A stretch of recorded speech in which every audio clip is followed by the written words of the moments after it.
Again, thank you so much, Professor Choi, for joining BMES and Junior BME to talk a little bit about BME itself and what it means to you. I know you've explained your history with BME to, I know when I took your class for MATLAB and 60B, you kind of explained your history with BME, but I think it would be really amazing to share it with everyone else as well. So I guess we'll go ahead and get started with this interview. So my first question to you is, what made you choose biomedical engineering?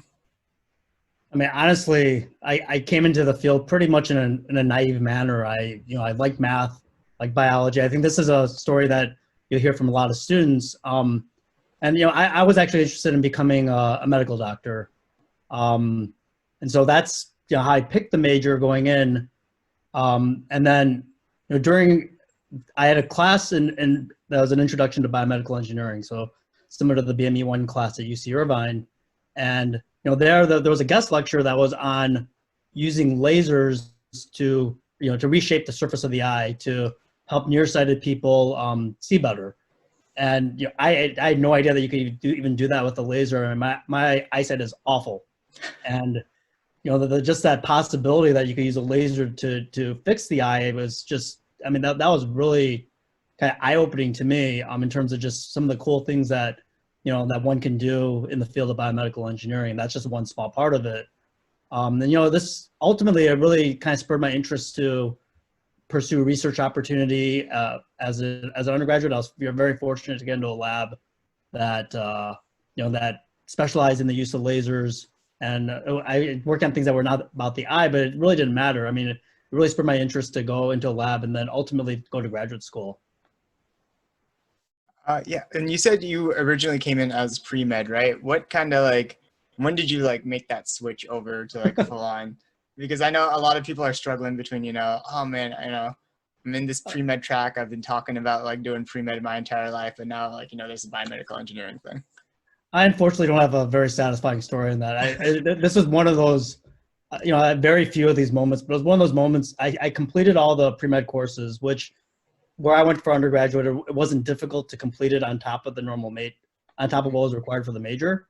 And I don't know if it was a burnout or what, but I just really didn't want to continue. It was one of those kind of moments of just, I woke up epiphany type moments. That was pretty clear to me that this isn't what I wanted to do. I mean, there was nothing to do with, the classes or the people I was with or anything like that. It just was one of those, maybe it was one of those things that I just kind of simmered on the back burner, or simmered in the back of my head for a while. And then eventually it just became clear. So unfortunately I don't have any good advice on that part, except, maybe the one thing would be just, just kind of just think about it constantly.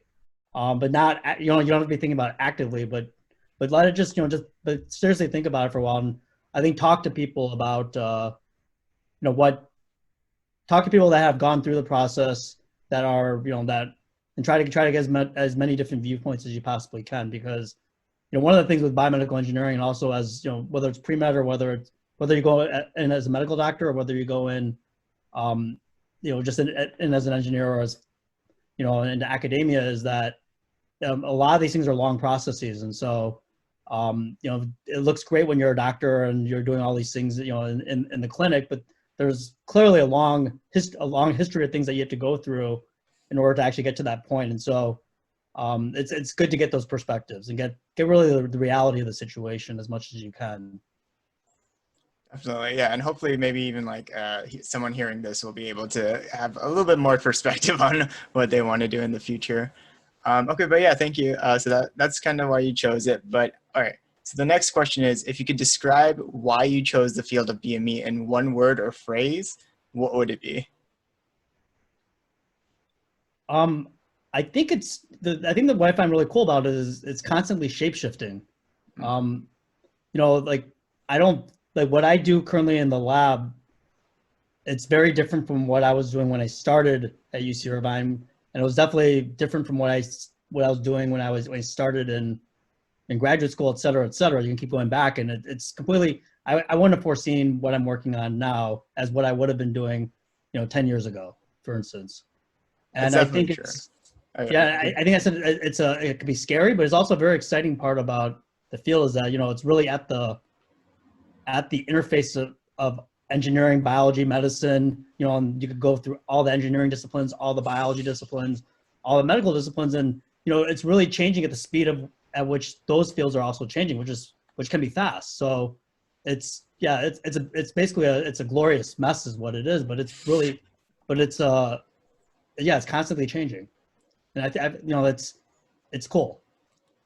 Yeah, I definitely At the end of noticed the day, that what you're working on hopefully is you're striving to make an impact where you're going to do something that's going to affect somebody's life.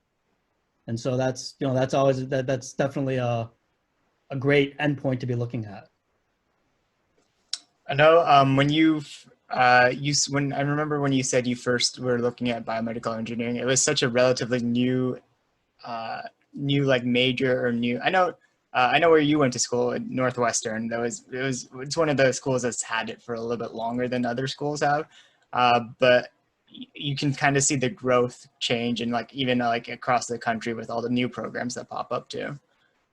Yeah, definitely. I think that's for sure. I think where I went to grad school and also UC Irvine. I mean the BME program, the undergraduate parts were new, whereas at Northwestern, as you had mentioned, it was I think it had been around already for probably about 20 years before I started.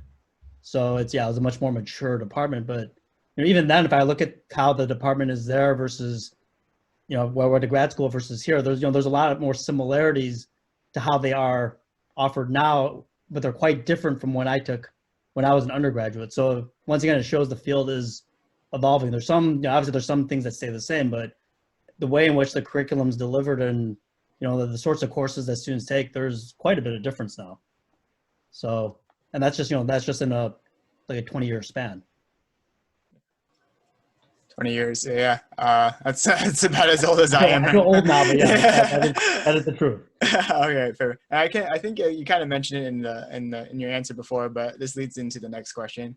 Kind of like how your work has evolved. So we were wondering like if you can give a little bit of insight on what work you're currently doing right now, maybe in the lab too. I know you did a lot with lasers before too, so you've had a lot of experiences.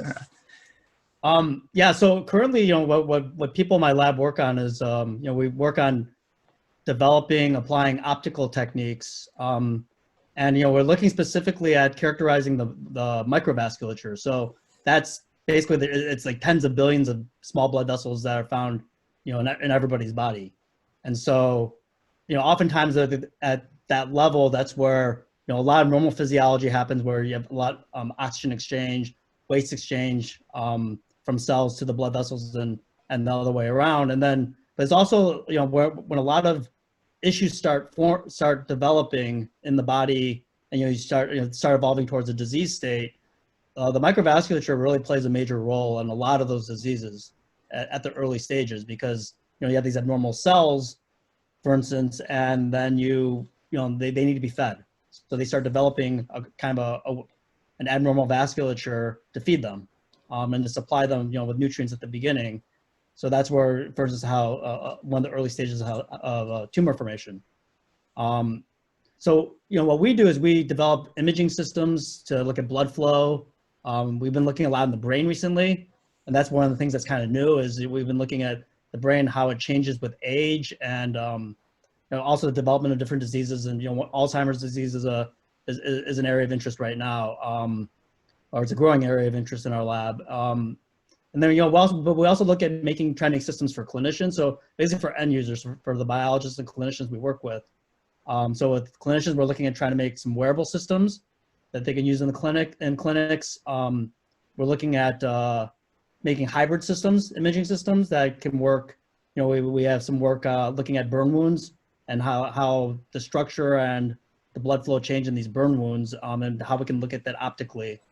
And one of the cool things that I'm really interested in now is using techniques to make kind of thick tissues transparent. So we've been working on this for actually since I come to UC Irvine, but a lot of that work has really moved forward recently, especially trying to look at the blood vessels in thick three-dimensional samples. So instead of slicing these samples into really thin sections like what they use for when they're looking at histology, and they're trying to look at what's going on in the body. We've been trying to preserve the tissues thicker or in a thicker state and then make them transparent and then look at the blood vessels and look at other structures in in that region. And there's been some really cool applications for like in the brain, as well as some other disease states as well. So kind of all combined together, looking at the blood vessels and the microvasculature, like in live and in excised tissues, it's really been the focus of the lab recently. Yeah, that's perfect. Yeah.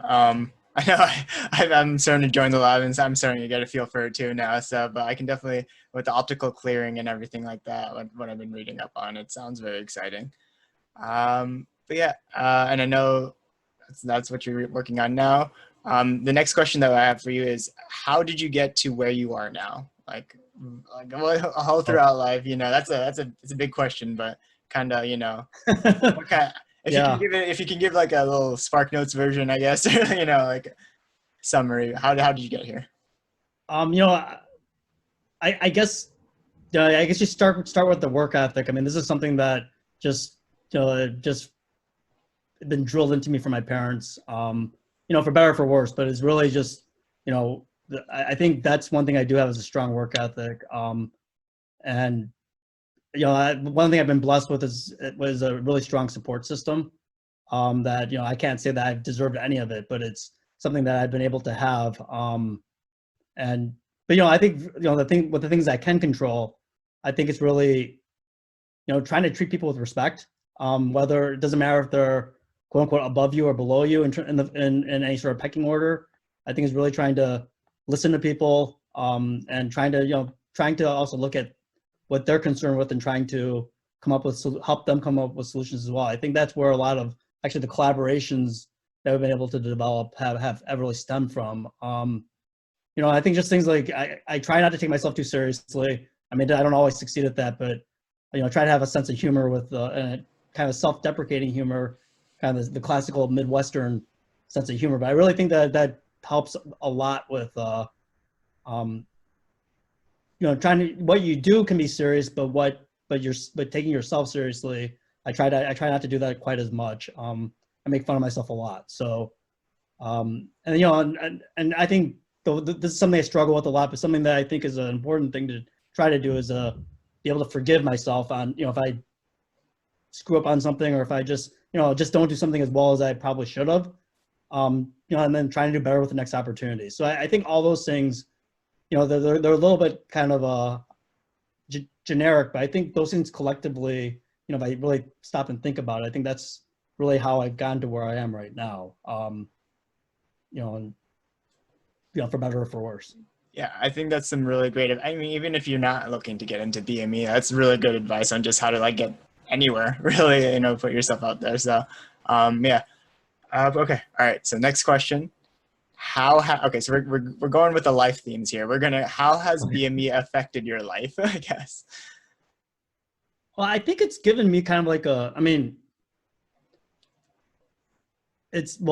it's given me a career. I mean, that's one, but I think it's it's given me some variety in terms of how, like I said before, like, it's a constantly shape-shifting field. And I've been fortunate enough to work with people in a whole host of different fields and, different backgrounds and different, different problems that they come with in terms of, what they're interested in looking at. And I think it's really, it's given me kind of a sense of purpose, I think, on trying to make some progress on some of these different fields to affect, to hopefully come up with something that's going to impact on, on the life of a loved one, the life of somebody else's loved one, maybe 20, 30, 40 years from now, maybe when I'm, no longer here, but maybe somebody else. I mean, just laying the groundwork for progress to be made on those fronts. I think, I think that's where it's really made it. It continues to make an impact, and it really gives that sense of purpose. That and it's a rewarding field in that regard. And I guess just also I've have wonderful colleagues, met with wonderful students, like yourself.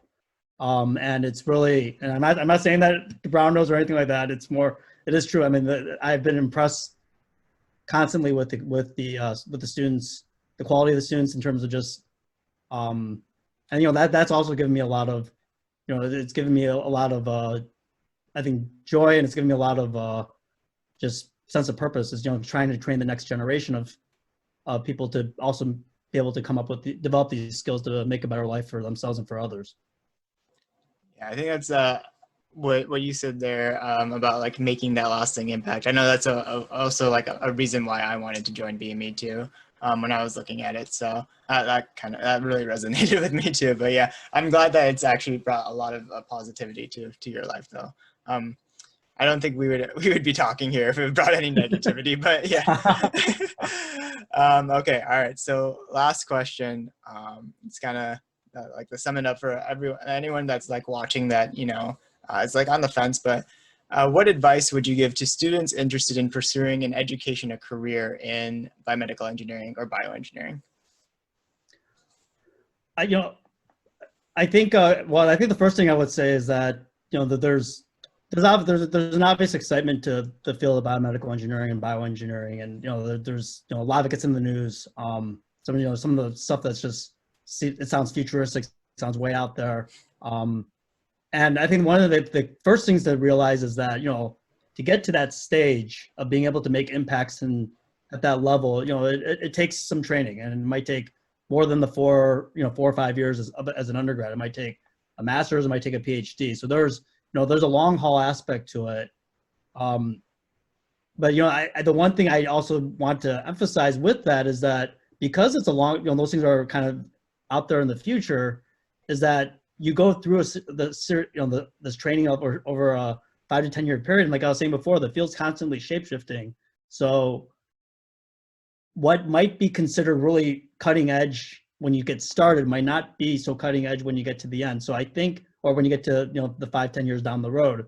And so the one thing I would emphasize to all BMEs and bioengineers is, as much as possible, I mean, I know it's not always easy to do this, is to really try to focus on building up some skills and building up, you know, whether it's programming, whether it's instrumentation, you know, I could say at least at UC Irvine that there's lots of opportunities for undergraduates to work on these, whether they're through clubs or whether they're in research labs themselves, you know, and whether it's in the hospital, whether it's in the medical center, whether it's in biomedical engineering, it could be in any field. It could be you be working in a psychology lab, let's say, building instrumentation for them to do, you know, some tests in the lab, or in a neuroscience lab, you're building an imaging system for them to be able to image something. So that's one of the cool things about the field, is that, you know, as an engineer especially, you start learning how to speak all these different languages of physiology, of biology, of chemistry, and, you know, material science, et cetera. And you're able to then,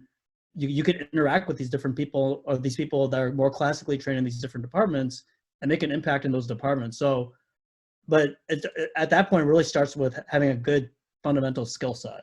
And I really think that that's one of the most important things to develop over time, because those skills are what's going to probably persist as you go through the, you know, as you go through the, you know, the biomedical engineering career. Is that, you know, it might be that specific application for, you know, of imaging might not be so relevant anymore, but just being able to know how to do imaging and how to, you know, write the software to control this camera, and how to analyze the data, that's very relevant to another field. And so it helps you stay relevant. It helps you stay, I think it's more fun.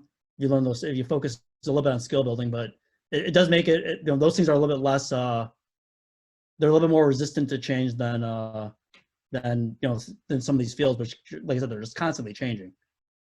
The one other thing I would say is, you know, you're going to take courses you love, and you're going to take courses you don't like as much. But you know, my experience has been that, and maybe it's because I'm in academia, but just my experience in general has been, every undergraduate class, technical class, or scientific class that I've taken, I think I've drawn upon information from those classes at some point. Whether, like I said, once again, whether I liked the class or did not, or whether I did well in the class or I did not, it's that training is there for a reason. And all these different classes are there for a reason. And it might be hard to see in the moment. I know it was hard for me to see in the moment, but it's one of those things that you start learning some terms, skills, information that, you know, 10 years from now, you might look at and say, oh yeah, I remember I learned that. And and you might have at least a working knowledge of where to get started, trying to understand that field versus just having zero clue what's going, what that even means. It looks like it's, a alien language is, that you're looking at that. And I think, with the BME training, a lot of that becomes, the terms and everything becomes a little bit more accessible once you go through the training. So it's a feature that some people say is, it's a negative about biomedical engineering, but I really think, once again, because the field shifts so much and it changes so much, it's important for you to become that polyglot and really understand all those different, be able to speak all those different languages, at least at some level. Yeah, definitely. I know, I forgot what Han said, BME one, but it's like you're kind of like the jack of all trades, but not like the master of none. But you still want to become at least like you still want to master all of those trades that you're gonna apply, because BME is so big and so vast, and it's like you can really apply yourself. And it's, again, as you said, it's always changing. Yeah, Um, man, there are just some skills that, I mean, you could pick a student up and drop them in, like, programming is the one. I'm biased because I teach a class that involves a lot of programming, but I really think, like, if you took a student from this class, from BME 60B, for instance, and dropped them in any lab that's, biomedical engineering or clinical lab, there will be some utility for being able to do programming, to be able to then either analyze data or to, to control a system or something like that. mhm. So that's just one skill set example. Yeah, Um, definitely. Okay, perfect. Yeah, so that's all the questions that we had for you, Professor Choi. But yeah, thank you so much for agreeing to answer all of these and talk a little bit about your experiences with BME.